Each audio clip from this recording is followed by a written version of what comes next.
जे माँ ही प्रेम दे सकती है। और जब ईश्वर के मन में आया कि लोगों को सजा देना चाहिए, तो ईश्वर ने धरती में कौन बोला पत्नी भेज दी। ध्यान रखना, जीवन भर की सजा है और क्या है। विचार करो, शादी के लिए दुल्हन सजा दी गई और दूल्हे को जिंदगी भर की सजा दी गई। ध्यान रखना, मां समस्त अपराधों को सीने में छिपा लेती है, बेटे की समस्त बुराइयों को भीतर छिपा लेती है।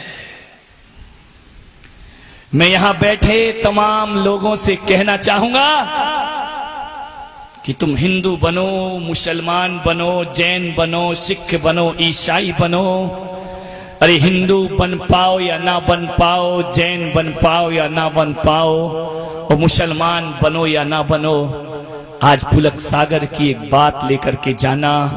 अरे तुम महावीर बनो या ना बनो, राम बनो या ना बनो, जब तक इस धरती में जिंदा हो एक श्रवण कुमार बनने का प्रयास जरूर करना।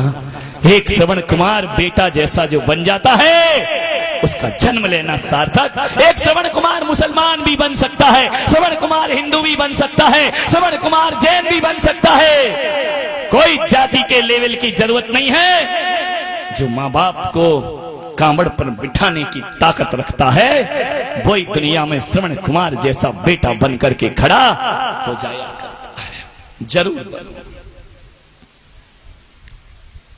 एक बात याद रखना, पत्नी चुनाव से मिलती है। एक लड़की नहीं, कई लड़की रिजेक्ट करते हो, ये कैंसिल, ये कैंसिल, इसकी नाक मोटी, इसका चेहरा काला, ये तिरछा देखती है, ये पैर फेंक के चलती है। हजार तरह से पत्नी का चुनाव हो जाता है। 10 लड़की देखते हो, एक पसंद करते हो। दोस्त चुनाव से मिल जाते हैं, ध्यान रखना। और तो और रिश्तेदार भी चुनाव से मिल जाते हैं। अरे गुरु भी चुनाव से मिल जाते हैं। ये महाराज हमारे, ये महाराज उनके, हमको ये पसंद नहीं है, हमको वो पसंद नहीं है। गुरु भी चुनाव से मिल जाएंगे और ईश्वर भी चुनाव से मिल जाएगा। किसकी पूजा करना है और किसकी नहीं करना है। दुनिया में तमाम चीजें चुनने से मिलती हैं, लेकिन माँ बाप चुनने से नहीं, वो तो पुण्य से मिला करते हैं। जब पुण्य का अर्जन होता है तब जीवन में माता पिता की प्राप्ति। कैसे चुनोगे कि ये माँ मेरी बने, ये मेरे पिता बने? इनमें कोई चुनाव काम नहीं आता है। दुनिया में हर चीज रिश्वत से मिलती है, लेकिन माँ बाप रिश्वत से नहीं, ये तो किस्मत से मिला करते हैं, ये तो भाग्य से मिला करते हैं, पुण्य से। माँ बाप, जो चीज किस्मत से मिली है उसे ठुकराने का दुस्साहस मत करिए। माँ बहुत महान है। रोज मंदिर जाते हो, अभिषेक करते हो, पूजा करते हो।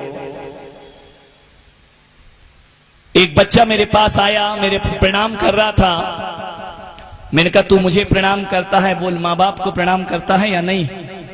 बोले महाराज जब छोटा था तब करता था। मैंने कहा अब क्यों नहीं करता? बोले अब मैं बड़ा हो गया हूं, मैंने ऊपर से नीचे तक देखा। मैंने कहा ध्यान रखना बेटे, दुनिया में सबसे बड़े हो सकते हो और कितने भी बड़े ऑफिसर बन जाओ, डॉक्टर बन जाओ, इंजीनियर बन जाओ, राष्ट्रपति बन जाओ, प्रधानमंत्री बन जाओ, अरे दुनिया की नजरों में बड़े हो सकते हो, लेकिन माँ बाप की नजरों में बच्चा कभी बड़ा नहीं हो सकता है। माँ बाप से बच्चा हमेशा छोटा हुआ करता है। ये मत सोचो कि हम बड़े हो गए हैं, अब शर्म आने लगी है हमें माँ बाप के पैर छूने में। नहीं मेरे भाई, माँ बाप के पैर तो हर पल छूना चाहिए। काल सर्प योग की बड़ी लंबी दुकान चल रही है और 100 में से 99 कुंडलियों में काल सर्प योग बताई दिया जाता है। किसी को शनि की दशा चलती है, किसी को मंगल सताता है, किसी को राहु सताता है, किसी को केतु सताता है। जाते हो पंडित पुजारियों के पास, हमारी शनि की दशा उतार दो। बेटा तेरी उतरेगी, वो सब तेरे से उतरवा लेगा, उसके बाद शनि की दशा उतारने की बात कहेगा।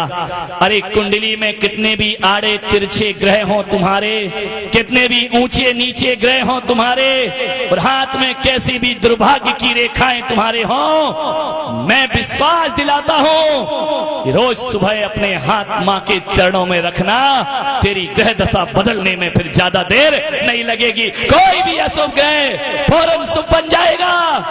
अरे पंडित क्या दुआ देगा, जो माँ अपने दिल से तुझे दुआ प्रदान करेगी। माँ के चरणों में चारों धाम हुआ करते हैं। ध्यान, माँ के चरण छू के कोई काम करने जाओ, मैं कहता हूं उसमें सफलता जरूर मिलेगी।